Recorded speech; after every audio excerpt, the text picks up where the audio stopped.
Hello friends, welcome to my channel. જય શ્રી કૃષ્ણ. આજે હું બનાવીશ તવા બ્રેડ પીઝા.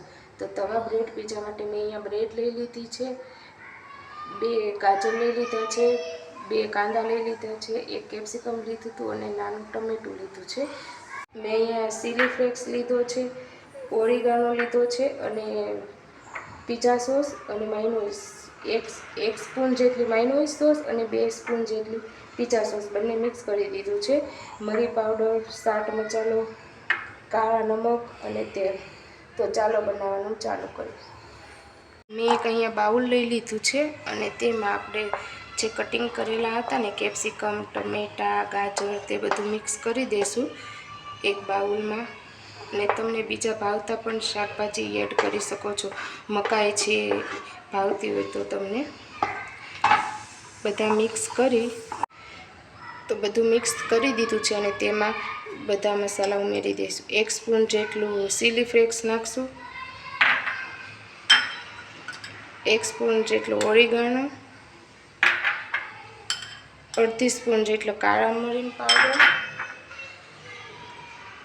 1/2 સ્પૂન જેટલું કાળા નમક. તમને જો કાળા નમક પસંદ ના હોય ને તો તમે રેગ્યુલર નમક પણ યુઝ કરી શકો છો. 1 સ્પૂન જેટલું ચાટ મસાલો અને થોડુંક ઉપરથી ચીઝ નાખશું. મેં અહીંયા મોઝરેલા ચીઝ લીધું છે અને બધું સરખી રીતે મિક્સ કરી લઈએ. સરખી રીતે બધું મિક્સ થઈ ગયું છે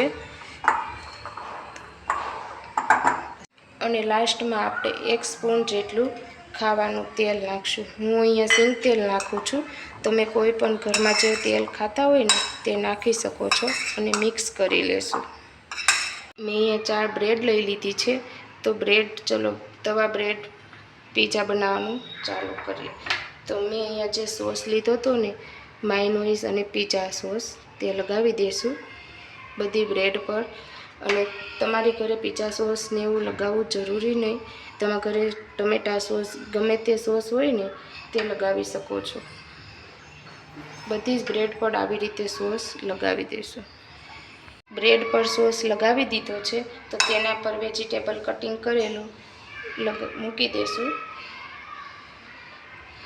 બધી રીતે સરખું આવી રીતે કરી અને મૂકી દઈશું. તો મેં અહીંયા બધા વેજીટેબલ લગાવી દીધા છે અને તેની પર હવે ચીઝ મૂકી દઈશું.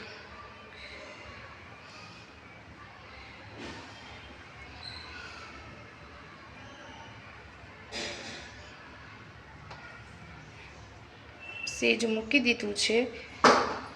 હવે તેના પર થોડોક ઓરેગાનો,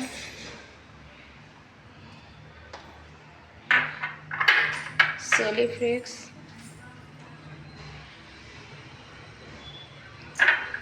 થોડોક ચાટ મસાલો,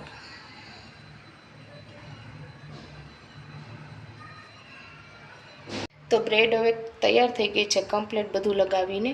તો હવે તેને એક તવા પર લઈ અને અહીંયા તવો લઈ લીધો છે અને તવો ગરમ થઈ ગયો છે તો તેની ઉપર હું મૂકીશ બટર.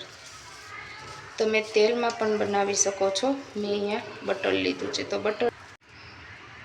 હવે બટર ફેલાવી દીધું છે તો બ્રેડ મૂકી દઈશું. હું અહીંયા 2 બ્રેડ મૂકું છું.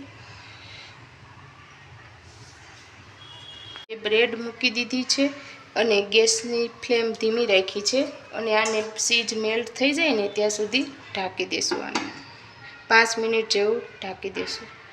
તો હવે 5 મિનિટ થઈ ગઈ છે. આપણે ચેક કરી લઈશું મેલ્ટ થઈ ગયું છે કે ચીઝ. તો આપણી તવા બ્રેડ પીઝા બનીને તૈયાર થઈ ગયા છે. તો તેને બહાર લઈ લઈશું.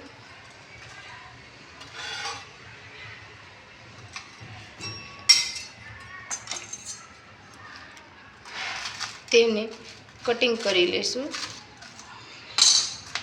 તમે જોઈ શકો છો તવા બ્રેડ પીઝા બનીને તૈયાર થઈ ગયા છે અને ચીઝ પણ મસ્ત મેલ્ટ થઈ ગયું છે. તો તેને સર્વ કરી લઈશું એક પ્લેટમાં. તો તમે જોઈ શકો છો બ્રેડ તવા પીઝા બનીને તૈયાર થઈ ગયા છે અને તમે સોસ જોડે પણ ખાઈ શકો છો. મારો વિડીયો ગમ્યો હોય તો લાઈક, શેર, સબસ્ક્રાઈબ